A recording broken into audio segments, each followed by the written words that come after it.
have a few ideas, but I don't do the good stuff. Yeah. This was done by Ann Roth. That's the good stuff, huh? Yeah. But I like this. It's the good stuff. 9 to 5, good song. That's the title of the movie also. Yeah, I'm a little out of breath because I ran from backstage and then came on and then... Yeah, that's all right. You'd think I'd have enough wind stored up, wouldn't you?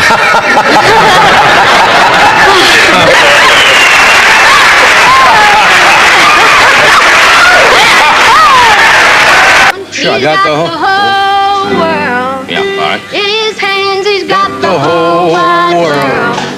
In his hands, he's got the whole wide world.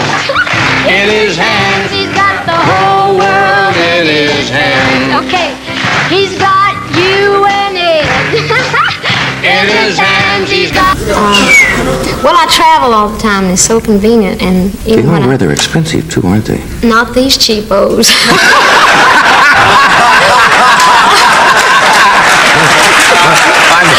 Johnny Carson and Dolly Parton in the same room, and something always seemed to go wonderfully wrong.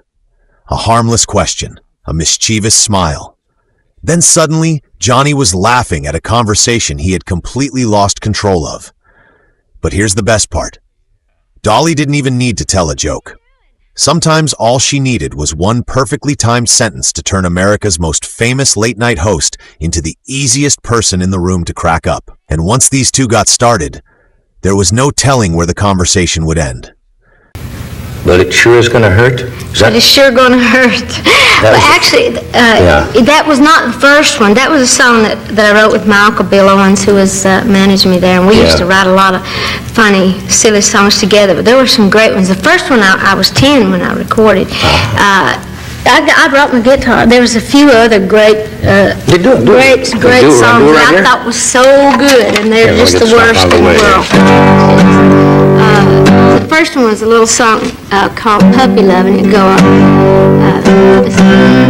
Puppy love, they all call it puppy love.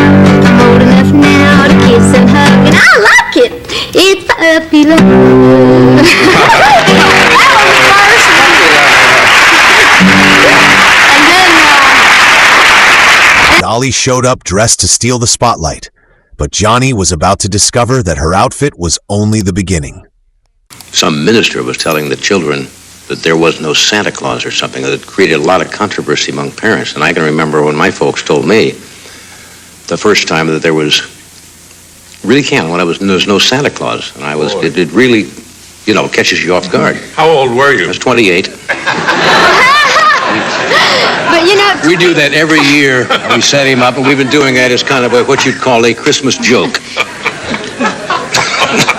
I'm just being silly. you had especially good material tonight. I was watching you back there. Oh, you should have heard me last night. Should have. What did you do last night? You think I'm good tonight? Last night I was dynamite. I think you should tell us. It's what's going on in Washington. The writers get a hold of that, and there's some wonderful things going on back there. Well, that's You follow very all that true. stuff at all? Well, yeah, I watch it pretty close. Yeah. Now, what would you want for Christmas if I had to go out and buy you something?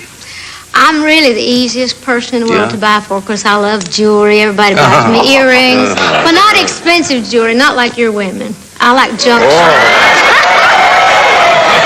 Long before their chemistry became legendary, moments like this were already showing just how naturally Dolly and Johnny clicked. Become entertainers? Well, as a matter of fact, there's 8 children younger than me, and 7 of those kids are now writing, and some of them have recording contracts, and they're all very talented. In fact, my oldest sister has a book of poetry out. That's super. And so I came from a very musical family. That's good. And by the way, my sister's name is Willa Dean, and she'll be watching too. She's one that wrote the poetry. She's the only one that really didn't get involved so much in the music, even though she does write some music. But I really think that in time that some of my brothers and sisters will be recognized. That's good. Is it a myth that all young ladies from the mountains get married very young? It is very true. In It is fact, true. I have known people to get married as young as 12 years old. My own mother. 12? Uh-huh. Of course, that's the girls that mature earlier. And in my family, that did happen a lot. But my own mother married when she was 14. She started having babies when she was 15. She had her 12th one when she was 35 years old. And we have one set of twins, and my mother and daddy are still young and very healthy. And that's great. That's just the way of life in the country. My mama, go ahead. I was just going to say, Mama, she could get pregnant just having Daddy explain the advantages of the pill to her.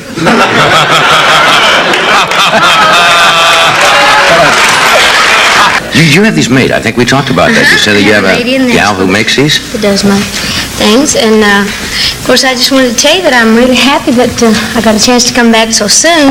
And I know that a lot of people are watching because I had so many people. Did you have good comments by the time you were here? Yeah, I really did. In fact, I think everybody in the world must have seen the show. Except your husband. No, he didn't see it, I'll have to admit. I don't know whether you saw the show last time, and you've said this publicly before, that your husband feels awkward about watching it, or he gets... Well, it makes him kind of nervous. I don't really know why he don't watch, but he just never does watch me perform. He's never seen me perform. We've been married for 10 years. And That's of course weird. Yeah, no. That really is. But anyway, he wouldn't be watching tonight, and as for the folks that didn't see it the last time, Johnny is his favorite. And I had to tell him all the jokes. Yeah, Johnny's my favorite.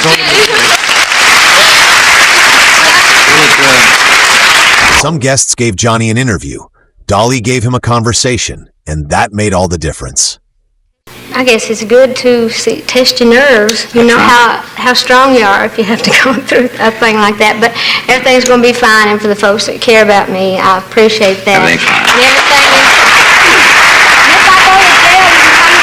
And everything is... If I go to jail, you can come see me on I asked you during the commercial, you've lost some weight, haven't you? I know you've been trying to lose some weight. I've been working on it most of the summer because I enjoy eating, and I'm a very healthy, hearty person, as you can tell. But I'm getting ready to do some movies sometime in the fall, and I'm trying to get skinny and lovely so I can be... Is it tough? Well, it's always tough to go on a diet. How much weight do you lose? Well, too much. I always say that I weighed 100 and plenty. I'm just saying now that I've lost the plenty. Yeah. I have still one of the want to lose. smallest waists I've ever seen. Well, I don't know if it's my waist so little. It's just my... Just in contrast to... Yeah, maybe. But you do. You can't be more than 22, 23. I'm about 22 right now. I still got a little bit of weight to lose, but I've always been lucky in that way. Yeah. Well, don't lose my image. Well, you know. I can't take all your joking material away from you. No, I wouldn't. I wouldn't joke about that. No, I appreciate you keeping me hot. In fact, before we talk up all my...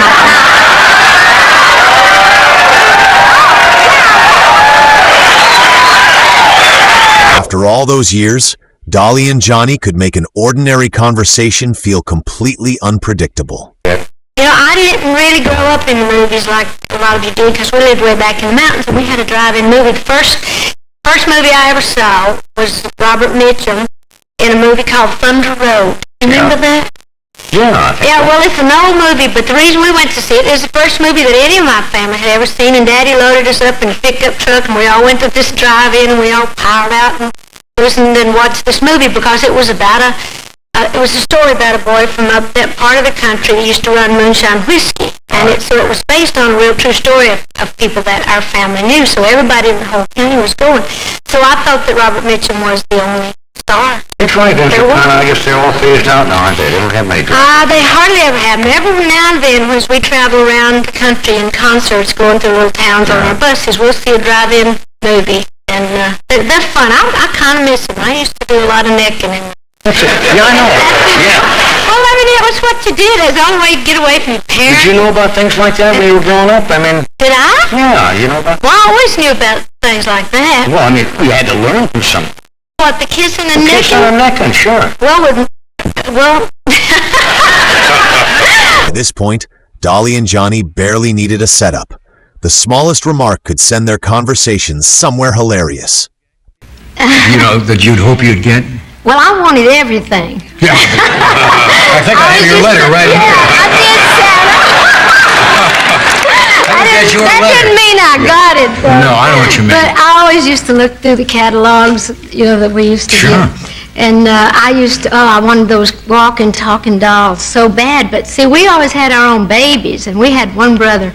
Altogether, there were, what, a dozen? There's 12 kids born in our family, and 6 girls and 6 boys. And we had a little brother, Randy, that was born around Christmas. And in the house or in the hospital? Well, 6 of us were born at home, and 6 were born in the hospital. This little boy, Randy, was born in the hospital. Mama had problems, so we were all crying because Mama wasn't home for Christmas, and Daddy hitched a ride, took us all to Knoxville to see Mama, and then our other cousins had money to buy dolls, and my cousin had a walking, talking doll, and I wanted it so bad, and Daddy felt bad because we couldn't have toys. He said, "Oh, come in here. We got something a lot better than that. We got a real doll that cries and laughs and pees for real."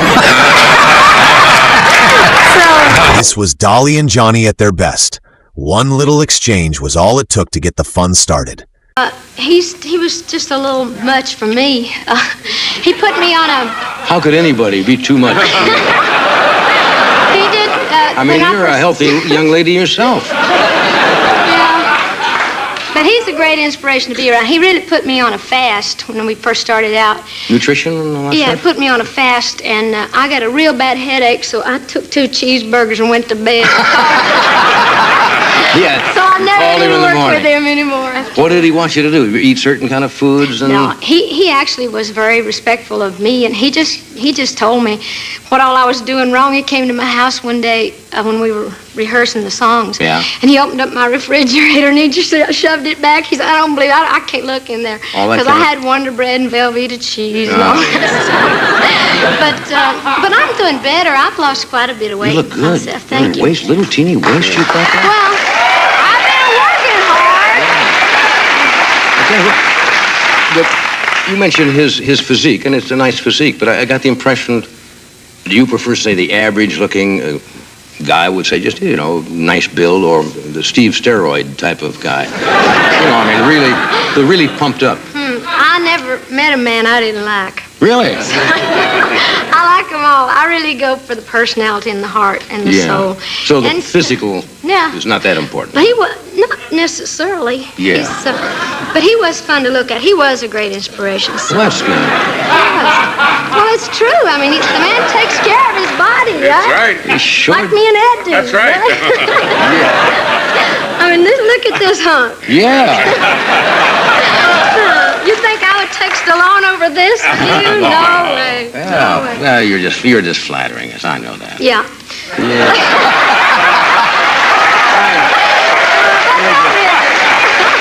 Dolly's boldness was always funny on its own, but beside Johnny Carson, it became something even better.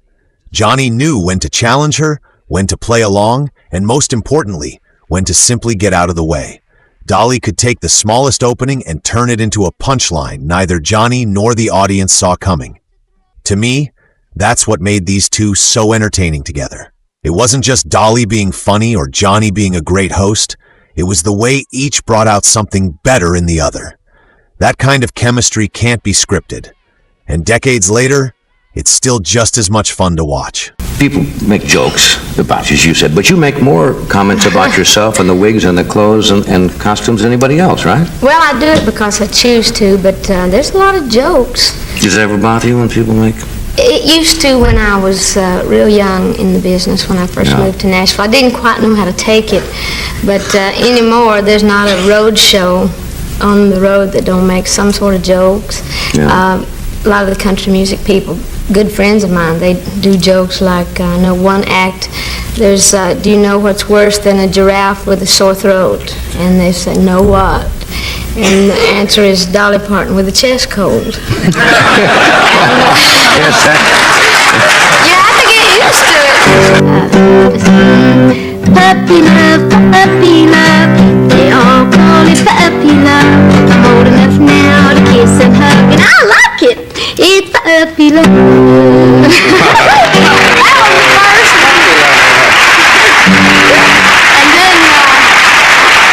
And then there was the one that, it may not kill me, but it's sure gonna hurt. It was talking about it's sure gonna hurt to lose you, and I don't even remember the song.